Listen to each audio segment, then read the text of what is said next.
अरे এদের আবার কিছু আছে কি ছোটি চাটা মাল তো ছোটি চাটা মাল তো অনেক অর্ডার দেখি কোথাকার অর্ডার কিসে আটকাচ্ছে কেন একদম ভাই দেখুন আমরা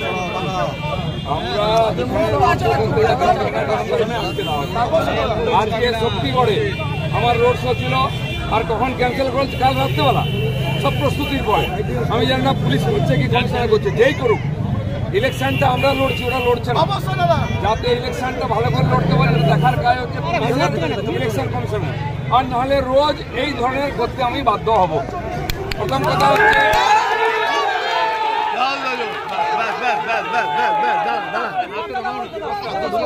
দেখুন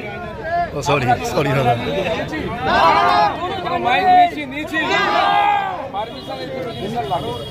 আমি যতটা বুঝি আমি একবার এমপি একবার এমএলএ হয়েছি যারা জীবনে ইলেকশন লড়েনি তারা আমাকে জ্ঞান দিচ্ছে যারা মাইকও ব্যবহার করিনি ঠান্ডাও ব্যবহার করিনি প্রতীকও ব্যবহার করিনি আমি যদি রাস্তায় বেরিয়ে দোকানদার সাধারণ মানুষের সঙ্গে হাত নমস্কার করে ভোট ভিক্ষা করি কোন বাপের বেড়ে আসতে পারে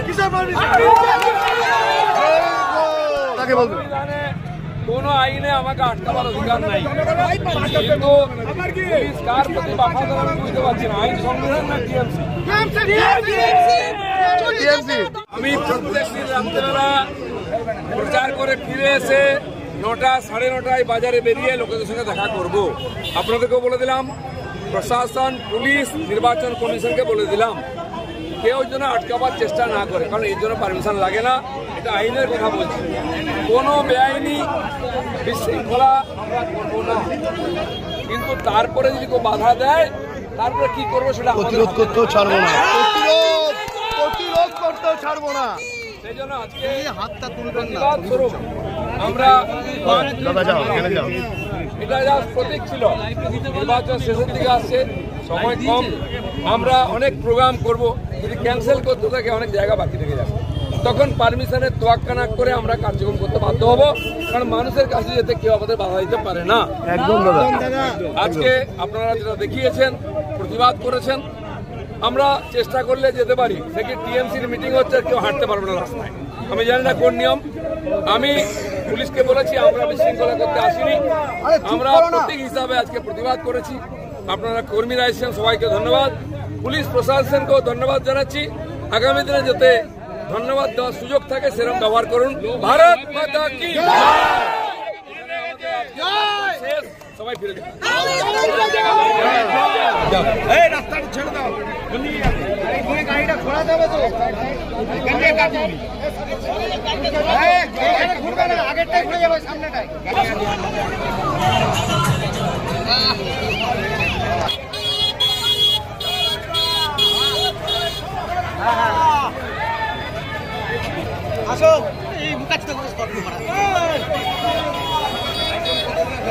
কিছুই না, ঘটনাটা দিলীপ দা সমস্ত কার্যক্রমের শেষে রাত্রেবেলায় কয়েকজন কার্যকর্তা নিয়ে আমাদেরকে সঙ্গে নিয়ে হাঁটতে বেরিয়েছেন।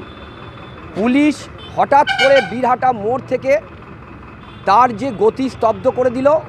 পুলিশ বলতে চাইছে আপনি আর যেতে পারবেন না। কেন, কিসের জন্যে? দিলীপ ঘোষ তো যুদ্ধ করতে যায়নি, কারোর সঙ্গে মারামারি করতে যায়নি। ওই যে দিলীপ ঘোষের যে কয়েকজন কার্যকর্তা নিয়ে আজকের যে আমাদের হাঁটা, সেখানে না বিজেপির পতাকা ছিল, না মাইক লাগিয়েছি আমরা, না কোনো র্যালির সরঞ্জাম ছিল। তাহলে একটা মানুষ যিনি আজকে সর্বভারতীয় দলের বিজেপির প্রার্থী, দিলীপ ঘোষের মতো প্রার্থী, তাকে আটকানোর জন্য 4 থেকে 5 ভ্যান পুরো পুলিশ বাহিনীকে নামিয়ে দেওয়া হয়েছে। কাদের অঙ্গুলি হেলনে? পারমিশন কিসের জন্য নেব? ঘটনা হচ্ছে আমরা যখন কোনো পথসভা, জনসভা, মাইক ব্যবহার করব, কোনো র্যালি ঘোষণা করব, তখন সেটা আমরা পারমিশন নেব। এটা তো পারমিশনের প্রশ্ন আর, এটা তো সামান্য হাঁটতে বেরিয়েছেন বর্ধমান শহরের মধ্যে দিয়ে। না, সেন্ট্রাল ফোর্স আটকাবে না, কারণ ঘটনা হচ্ছে এখানে যদি সেন্ট্রাল ফোর্সের কিছুজন থেকে থাকেন তারা সহযোগিতা করেছেন যাতে কোনো রকম ক্যাওস না হয়, কিন্তু রাজ্য পুলিশ এবং বর্ধমান জেলা পুলিশের ভূমিকা দেখে আমাদের অবাক লেগেছে, এরা এত বড় নির্লজ্জ।